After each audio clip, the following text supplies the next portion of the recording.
E nós vamos compartilhar hoje uma palavra que está em Deuteronômio, capítulo 6. Nós vamos ler a partir do versículo 1. Eu peço que você abra sua Bíblia aqui e em casa também. É uma palavra especial para os pais. Eu vou ler daqui a pouco. E antes da leitura, que está em Deuteronômio capítulo 6, nós vamos ler até o versículo 9, eu quero falar um pouquinho apenas de dois pais que me inspiraram, cada um do seu jeito, cada um à sua medida, são pais de barro. Isto significa que são pais humanos, imperfeitos, falhos, mas que intencionaram deixar marcas na vida dos seus filhos. O primeiro deles é uma cena que eu lembro quando eu era criança, junto com meu irmão. Eu tinha 7 anos de idade, meu irmão 6 anos. A nossa cidade, Rio Branco, no estado do Acre, era dividida em 2 distritos. A fronteira era o Rio Acre. Do lado de cá, o primeiro distrito. Do outro lado, o segundo distrito. E sempre que atravessávamos o rio para irmos até o segundo distrito, era uma aventura. O segundo distrito não era tão organizado quanto o primeiro distrito, mas era melhor. Era mais criativa as coisas, porque era do outro lado do rio que o meu pai ia procurar peças para suas invenções. Ele gostava, além do trabalho que ele tinha na padaria, um dos seus hobbies nas horas vagas era criar coisas, criar mecanismos, uma espécie de professor Pardal. E nós íamos do outro lado do rio, geralmente fazer o torno, procurar alguma oficina que realizava torno, para ajustar uma peça, calibrar outra, confeccionar uma terceira. Mas nós nos lembrávamos que quando saíamos da catraia, a catraia é uma pequena embarcação que era usada para atravessar o rio, e ali já começava a aventura. Quando nós saíamos da catraia, começava sempre, todas as vezes que atravessávamos o rio, começava uma saga. Qual era? O meu pai com passos longos, passos normais da sua perspectiva, mas para nós, pernas curtas, de 7 anos de idade, de 6 anos de idade, eram passos inalcançáveis. Ele ficava alguns metros à frente, 6, às vezes 10 metros, e nós o olhávamos de longe. E ele dizia, vamos, e nós corríamos, alcançávamos, dávamos 3, 4 passos ali, e de repente ele já se distanciava de novo. E nós ficávamos à distância, e ele, vamos, quando perseguia um perigo, e nós corríamos. E eu lembro de uma vez, pelo menos, eu olhar para o meu irmão, o André, o Luiz André, e ele olhar para mim e falar assim, um dia eu quero ter pernas ágeis assim, um dia eu quero andar desse jeito, um dia eu quero andar como ele anda. Então, interessante essa realidade dos pais, dos filhos, desejarem seguir os passos de seus pais. Isso é muito interessante. Essa é a perspectiva bíblica, que os filhos desejem seguir os passos dos pais. Essa é a perspectiva bíblica, que os pais desejem, de um modo muito especial, inspirar os seus filhos. A segunda história tem a ver com o meu sogro, o Ziza Alves da Costa. A paixão dele não era caminhar no segundo distrito. A paixão dele era caminhar na zona rural da nossa cidade, aos domingos, levando todos os seus filhos, em número de 7, para as igrejas que a Igreja Batista do Bosque estava plantando. Então era uma paixão missionária. Ele enchia o carro com os seus filhos, ia até uma cidadezinha de 25 quilômetros, chamada Bujari. Naquela cidadezinha, começava os primeiros passos de uma igreja, de uma comunidade cristã, de uma congregação. E todos os filhos iam bonitinhos, arrumadinhos, aos domingos, para aquele lugar. E ele fazia questão de inspirar os seus filhos dessa maneira. E depois, mais recentemente, ele fazia a mesma coisa numa localidade chamada Linha 5, que ficava mais distante da capital. Mas ele também ia ali, como diácono, servir aquela comunidade nascente que estava dando os primeiros passos.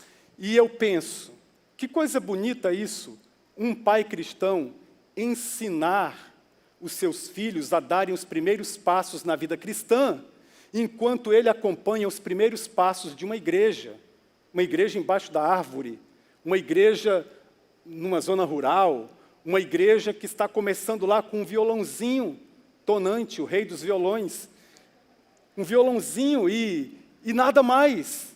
Que coisa linda! E por falar do seu Ziza, a propósito vocês vão entender, especialmente os mais antigos, o meu sogro, ele era conhecido na nossa família aqui, Meile, eu e as meninas, como o irmão Sírio do Acre. Os mais antigos vão entender. É um diácono sempre presente na igreja, sempre constante na igreja, e vocês estão rindo porque eu que tive que enfrentá-lo e pedir a mão da Meila em casamento. Mas o fato é a questão da unidade. O que inspirou na vida deste pai que eu estou citando agora, e que eu também estou homenageando, foi a unidade. Uma família grande, 7 filhos, e depois vários netos, muitos netos, e ele ensinou todos a permanecerem juntos, unidos, a resolverem rápido as suas pendências.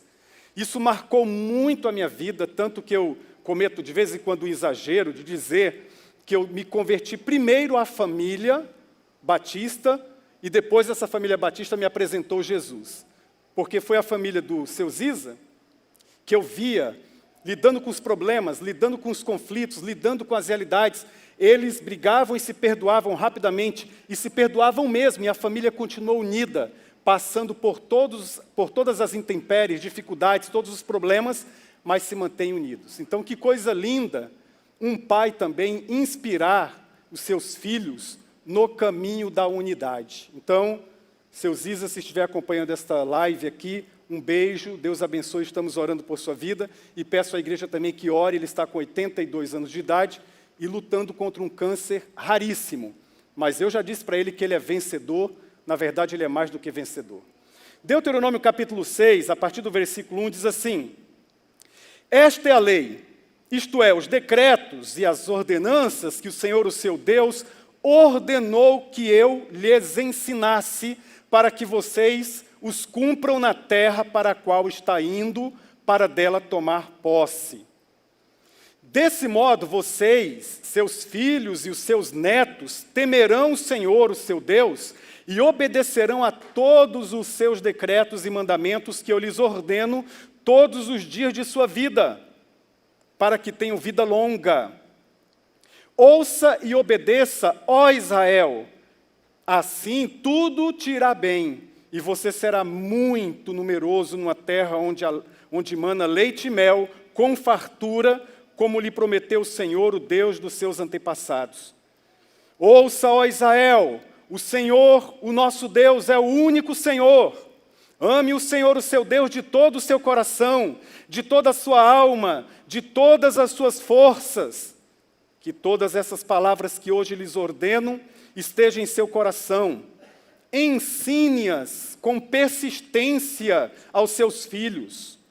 Converse sobre eles quando estiver sentado em casa, quando estiver andando pelo caminho, quando se deitar e quando se levantar. Amarre-as como sinal nos braços e prenda-as na testa. Escreva-as nos batentes das portas de sua casa e em seus portões. Até aqui. Essas palavras, elas são do Senhor, é a primeira coisa.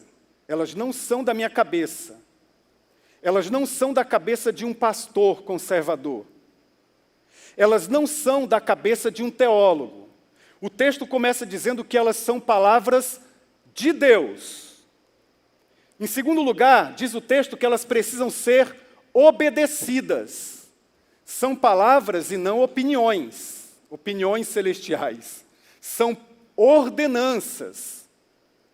Em terceiro lugar, nos diz o versículo 3, que essas palavras, elas são para um bem maior.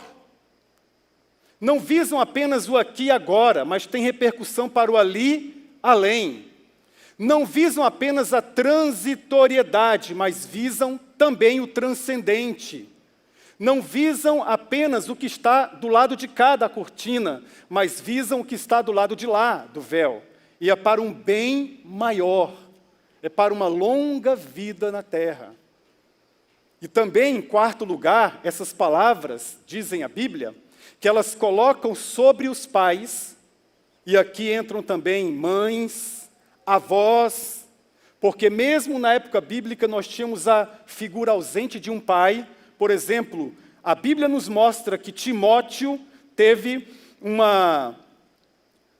uma influência direta e poderosa da sua mãe, Eunice, e da sua avó, Lloyd.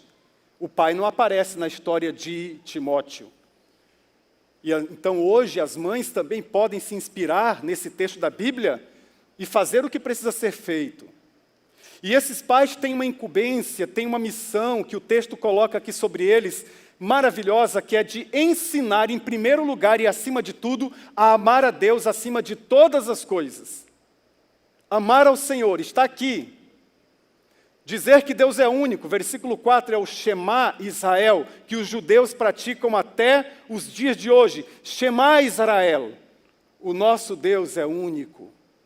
Portanto, amem a Deus acima de todas as coisas. Ame ao Senhor com todo o teu coração, com toda a tua alma e com todas as forças.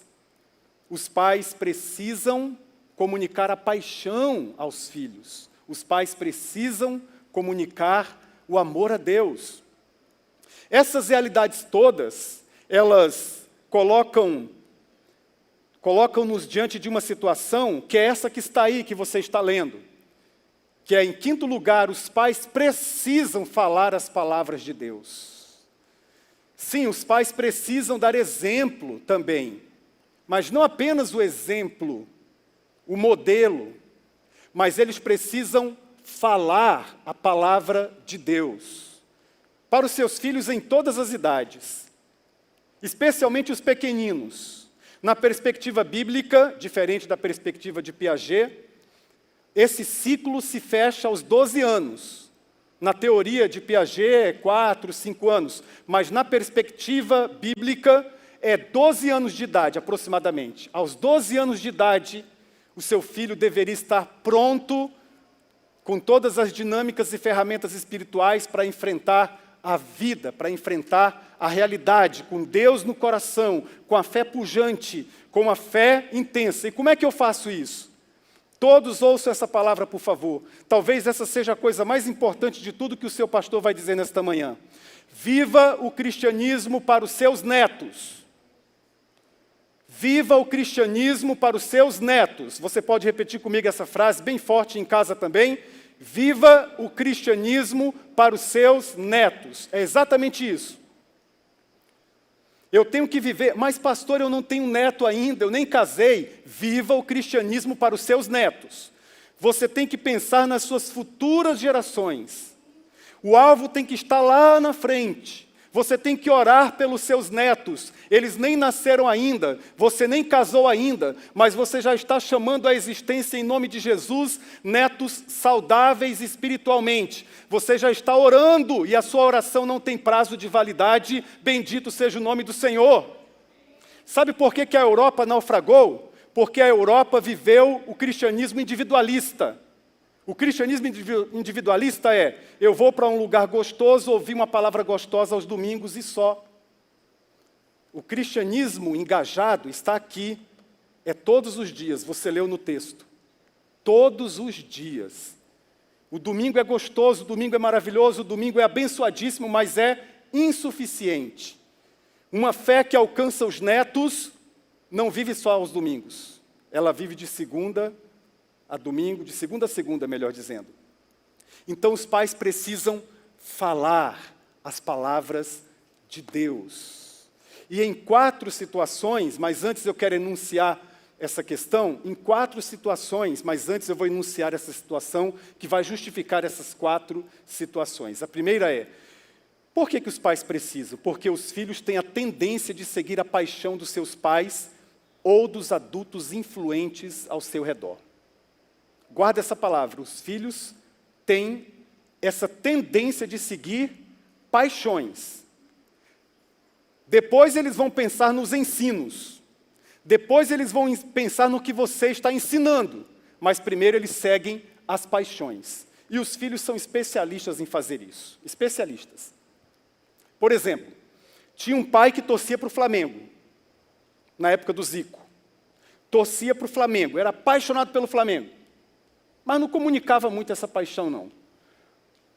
A mãe desse marido, já era um primeiro problema aí, ela torcia pelo Vasco. Mas também torcia, sabe, não torcendo tão bem assim. Agora, o tio tinha uma paixão gigantesca pelo Corinthians. Ele falava do Corinthians o tempo inteiro. O filho daquele casal flamenguista e vascaíno começou a torcer pelo Corinthians. O tio ganhou. Qual foi a razão? Paixão. Paixão. Os filhos têm essa tendência de seguir a paixão. Agora, já imaginou se o tio tivesse uma paixão contrária à palavra de Deus? Já imaginou se o tio tivesse uma paixão pelo jogo do bicho ou por outras realidades? Já imaginou? Ele iria influenciar aquele sobrinho para um caminho complicadíssimo. Porque isso é natural, Deus fez dessa maneira, Deus fez dessa forma. Os filhos têm essa tendência de seguir a paixão. O que apaixona a sua vida? Se você tem uma paixão pelo Evangelho, se você tem uma paixão pela palavra, se você tem uma paixão por Jesus, isso, mais do que o que você ensina, verbalmente, vai influenciar os seus filhos, vai influenciar suas futuras gerações. E o texto nos diz que nós devemos fazer isso em 4 ambientes. Esse texto aí, que nós lemos, eu quero tirar apenas os versos 6 a 7. Estas palavras, que hoje te ordeno, estarão no teu coração em 4 ambientes. Estarão no teu coração e tu as inculcarás em 4 ambientes. Tu as inculcarás a teus filhos e delas falarás. Mais à frente diz, a teus filhos e aos filhos dos teus filhos. E delas falarás. Volta aí. Volta aí, mais um. E delas falarás, lá no início. Assentado em tua casa. Volta bem lá no início. Assentado em tua casa, é o primeiro lá. Esse assentado em tua casa, para os judeus, desde a época bíblica, tinha 2 sentidos. Primeiro era a escola deles, que para nós é a escola dominical. Os judeus tinham o hábito de falar assentados, não em pé, como eu estou fazendo. Eles se assentavam e ensinavam. Então o texto está dizendo, você deve envolver os seus filhos num propósito formal de aprendizagem da Bíblia. Vocês devem fazer isso pelos seus filhos. Eles precisam estar matriculados numa escola bíblica, formal. Mas o assentado em tua casa também tem a ver com a mesa. A mesa é um lugar extraordinário, a mesa é um lugar poderoso. Houve uma pesquisa em 2006 da revista Time, chamado O Milagre da Mesa, o milagre das refeições em família. E lá nesse contexto falava disso que são rituais. E nessa pesquisa, feita durante 10 anos, ela constatou algo que nós já sabemos por intuição e alguns educadores da Bíblia aqui já sabem por experiência, não só por intuição. O que exatamente? Está aí, eu trouxe a tabela para vocês.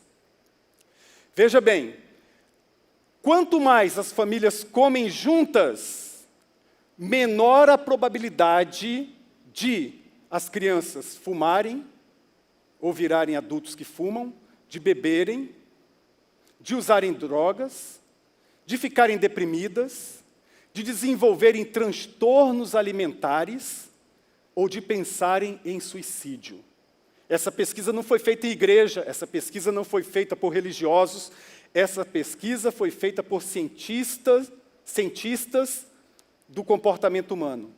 O outro lado também é poderoso. Maior, quando as famílias comem juntas, maior é a probabilidade de elas irem bem na escola, tirarem boas notas, de adiarem o sexo para mais tarde, de comerem comidas saudáveis, de aprenderem palavras grandes do vocabulário e de saberem usar os talheres de modo aprovado. Isso é um detalhe, mas também faz parte da pesquisa. E o interessante, A pesquisa foi feita nos Estados Unidos, em que a paixão pelo trabalho move aquela nação. E a pesquisa não constatou que eram todos os dias, mas pelo menos uma refeição com qualidade na semana tinha esse efeito, ou esses efeitos, na vida dos filhos. É o poder da mesa. Eu tenho compartilhado com a minha família que a mesa é um lugar sagrado, eu realmente acredito nisso. É um lugar separado. A mesa eu não permito que comece qualquer assunto que pode trazer qualquer briguinha, qualquer desavença. Naquela mesa nós celebramos também a comunhão, nós nos lembramos no horário do almoço e das refeições em família da morte do Senhor, do que Ele fez por nós. É uma espécie de ceia mesmo familiar e eu convido você a experimentar isso na sua casa.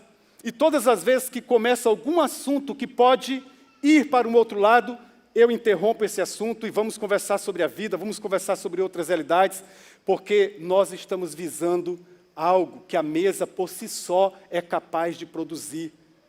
Em torno da mesa você ora, você agradece a Deus, você ensina a orar, você ensina a confiar, você diz claramente que aquela comida está ali por causa das mãos de Deus. Você agradece também as mãos de quem confeccionaram aquele alimento, você desenvolve gratidão, você desenvolve a habilidade de não conversar ou de adiar, quando necessário, assuntos difíceis, e você compartilha com a família de que, por mais difícil que a vida seja, por mais complicada que a vida seja, há um momento em que é o momento de você se alimentar, de que você deve se abastecer, se encher de coisas boas. Agora, se na mesa há discussão, há briga, há problemas, na cabeça dos filhos, especialmente, há uma sensação de onde é que eu vou me abastecer? Onde é que eu posso me abastecer?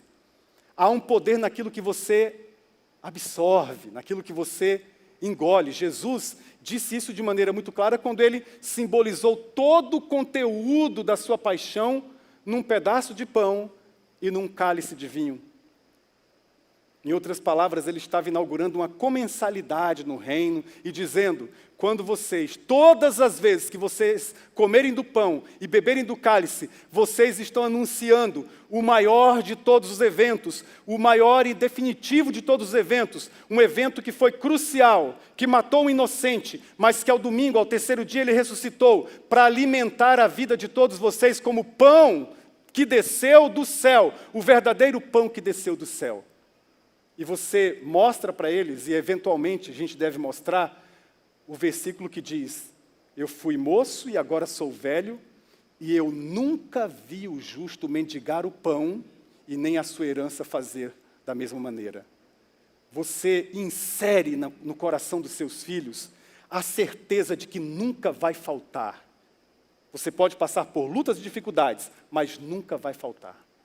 Isso é ensinar ao se assentar. Mas a Bíblia também diz nesse texto, andando pelo caminho. Você ensina a palavra de Deus, você fala da palavra de Deus andando pelo caminho. E aqui no contexto da Bíblia são as viagens. Os judeus viajavam todos juntos, mamãe, papai, os filhos, papagaio, periquito, cachorro, todos juntos na direção de Jerusalém, pelo menos uma vez por ano. Há um conjunto de salmos chamados salmos de romaria, salmos de romagem ou salmos de peregrinação, que foram textos que eles cantavam a palavra de Deus enquanto eles iam na direção de Jerusalém. De qualquer lugar, eles sempre estavam subindo e eles iam cantando. Então eles passavam por um vale e eles cantavam, o Senhor é meu pastor e nada me faltará, ainda que eu ande pelo vale da sombra da morte, não temerei mal algum. Eles passavam por um outro vale, o vale de Baca, o vale de lágrimas, e eles cantavam o Salmo 84, que aliás o Salmo 84 é um salmo de romaria, um salmo de romagem, e eles diziam, quando os filhos de Deus passam pelo vale de lágrimas, eles vão de força em força na direção da cidade santa, não é com todo o poder e com toda a força, mas é de força em força, transformando o vale de lágrimas num vale de bênção. Olha que coisa legal para um momento de tristeza na família. Filho, é step by step, é passo a passo. Quando a gente passa por situações difíceis, quando a gente passa por situações problemáticas, filho, filha, nós vamos anunciando a grandeza de Deus na direção de Sião, na direção da Nova Jerusalém, de força em força. E nós, de modo misterioso, de modo milagroso, de modo especial, transformamos o vale de lágrimas, transformamos o vale de lágrimas em vale de bênção. E aí pode ser uma ocasião em que você vai compartilhar com seus filhos sobre as bênçãos. Conte as bênçãos, quantas bênçãos são. Conte as bênçãos. O que foi abençoador no seu dia hoje? O que foi abençoador no seu dia hoje, filha? E esse mês, qual foi a bênção que você recebeu? Compartilhe as bênçãos, compartilhe. Por mais difícil que seja a vida, por mais desafiadora que ela seja, por mais complicada que ela seja, por mais que existam vales de lágrimas, a Bíblia nos promete, e os pais devem falar a palavra de Deus aos seus filhos, a Bíblia nos promete que os vales de lágrimas podem ser transformados em vales de bênçãos. Bendito seja o nome do Senhor. Tem que viajar nas férias com os filhos, você fala, você inaugura experiência, divide a sua família, fala, olha, nós vamos ler provérbios todo dia, o papai vai ler um provérbios, e você, amanhã é o seu dia, filho, você vai tirar um versículo, e você vai dizer, por que você tirou esse versículo? Assentados e andando pelo caminho, é outro ambiente, mas ele também diz, ao deitar-te, os judeus têm essa prática de à noitinha, bem à noite, os judeus ortodoxos fazem isso até hoje, eles oram com a família toda, eles partem o pão, eles comem o pão ali, e logo depois eles dão espaço para que os filhos conversem e debatam e perguntem o que quiser.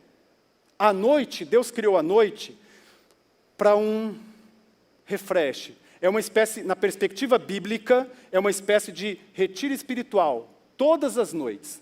Mas para isso, tem que desligar a tecnologia mais cedo.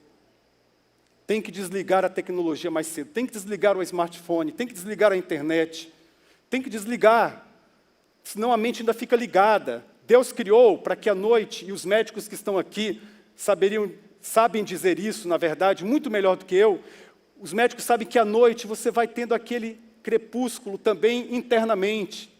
O cérebro precisa ir se desconectando, se desligando aos poucos. Estou usando palavras leigas aqui para dizer o seguinte, que é um momento de quietude. E nesse momento, é um momento em que você não vai ler um versículo, não vai ler o texto da Bíblia, a não ser que os seus filhos sejam notífagos, ou seja, que eles já estejam tão acostumados com a noite, que estejam ligados, mas você em casa vai começar a inserir hábitos novos, hábitos renovadores. Desliga a tecnologia, combina um horário em família para você não olhar mais as redes sociais, para você não olhar mais e-mail, combina para não ligar mais a televisão e vai desacelerando, coloca uma canção, meia luz e com a sua família aí, esse momento você pode dizer assim, filho, você pode fazer qualquer pergunta que você quiser para mim, não só agora, qualquer momento da vida. Se eu não souber a resposta, eu vou procurar.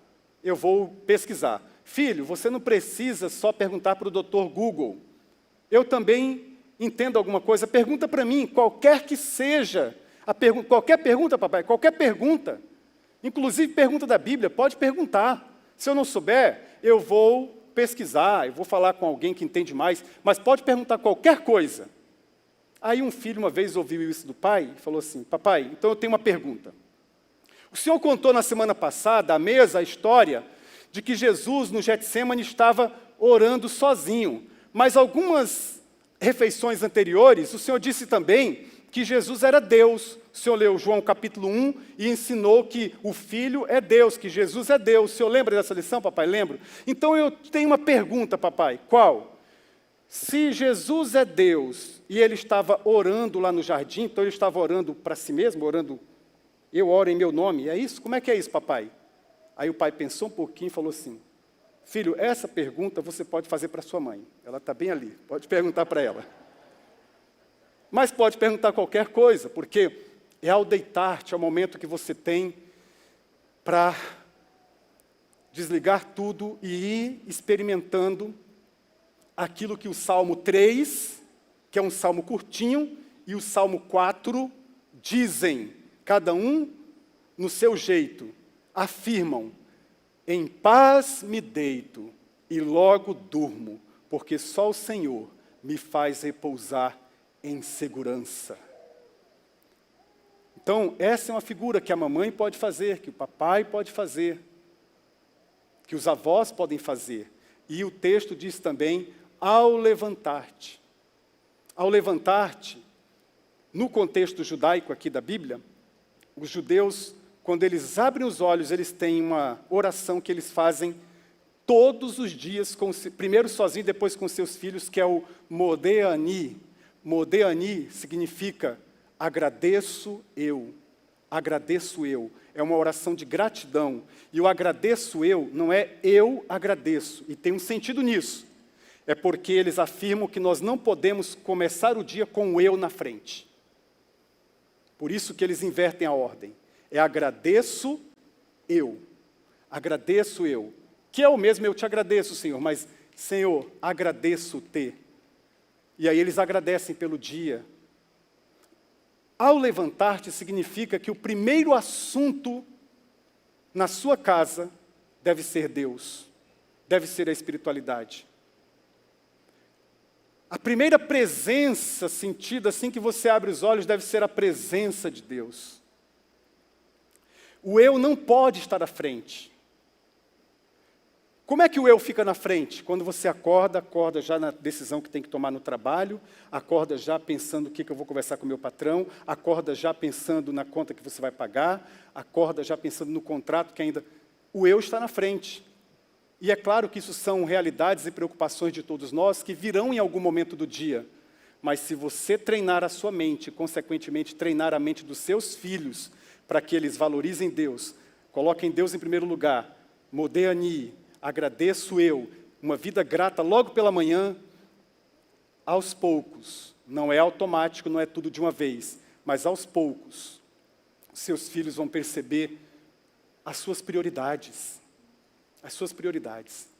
Eu fiquei hospedado na casa de uma família aqui em Cuiabá, quando eu morava em Poconé, eu vim fazer um tratamento aqui, e eu fiquei hospedado na casa de uma família, e todos os dias, sem exceção, aquela família se reunia em torno da mesa para o café, e o chefe daquela família, o líder daquela família, lia um devocionário dos batistas chamado Manancial, lia aquela lição, orava, e aí eles começavam a tomar o café da manhã.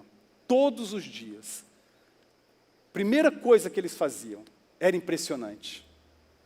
Também, a história do Josh McDowell. Josh McDowell é um escritor fantástico, um escritor cristão fantástico, e ele conta que ele ia tomar o café da manhã, sempre numa cafeteria que ficava próxima à sua casa, e todos os dias ele via a seguinte cena, de um senhor de idade com um netinho, um vovô com um netinho, com a Bíblia aberta, e ele lendo um texto, o netinho fazendo perguntas, e entre um café e um donuts, um cafezinho e uma panqueca com mel, eles iam saboreando também a palavra de Deus. Então, os avós têm um papel importantíssimo também nisso tudo que a gente está falando, ao levantar-te.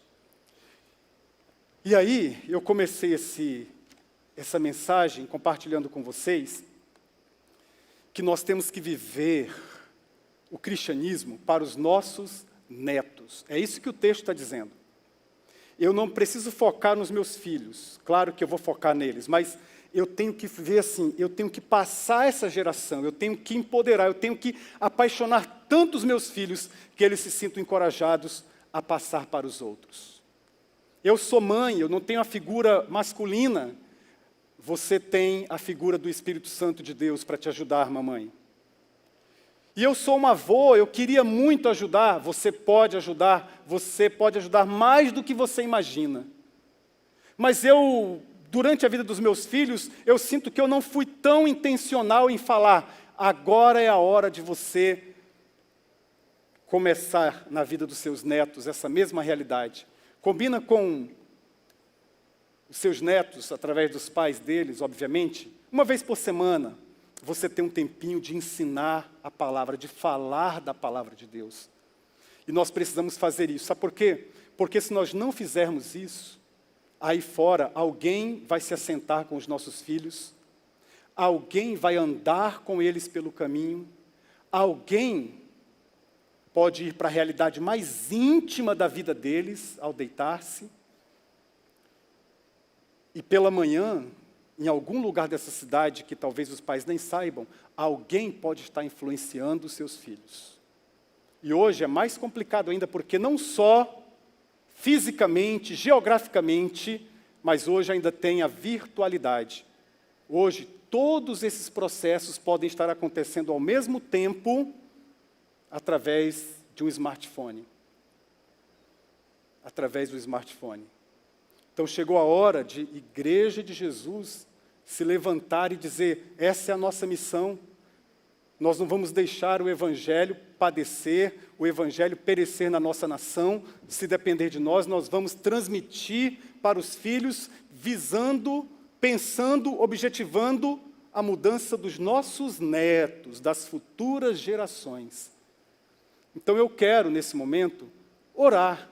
Eu quero orar pelos que estão em casa, eu quero orar por você, eu quero orar pelos seus filhos, eu quero orar pelos seus netos.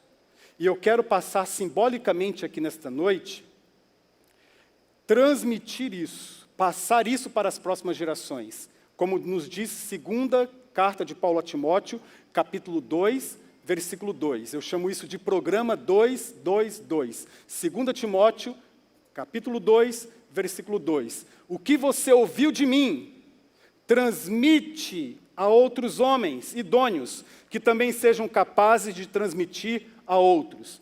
3 gerações. Eu quero orar por essas 3 gerações e suplicar a Deus que sejam gerações que falem a palavra de Deus, que proclamem a palavra de Deus. Então eu quero passar a bola para vocês.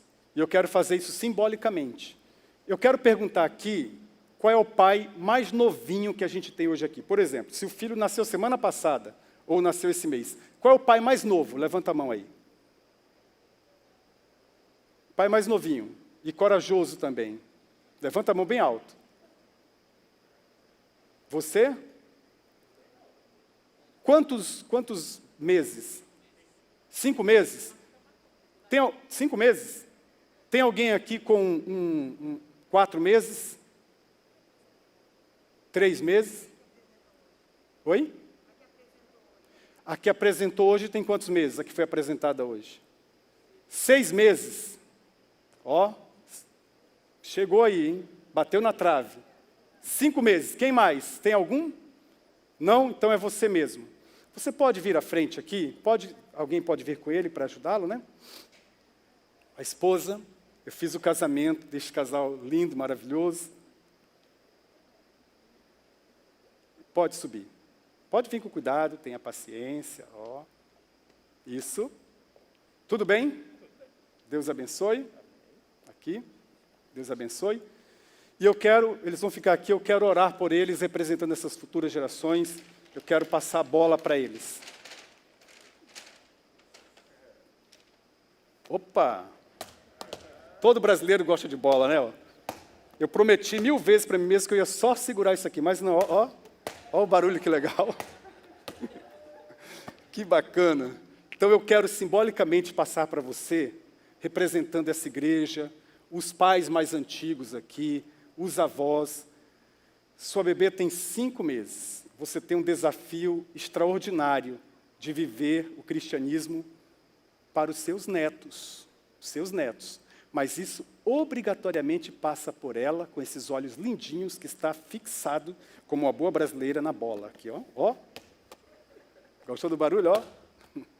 E nós vamos orar. Eu quero passar essa bola, simbolicamente, para essa família.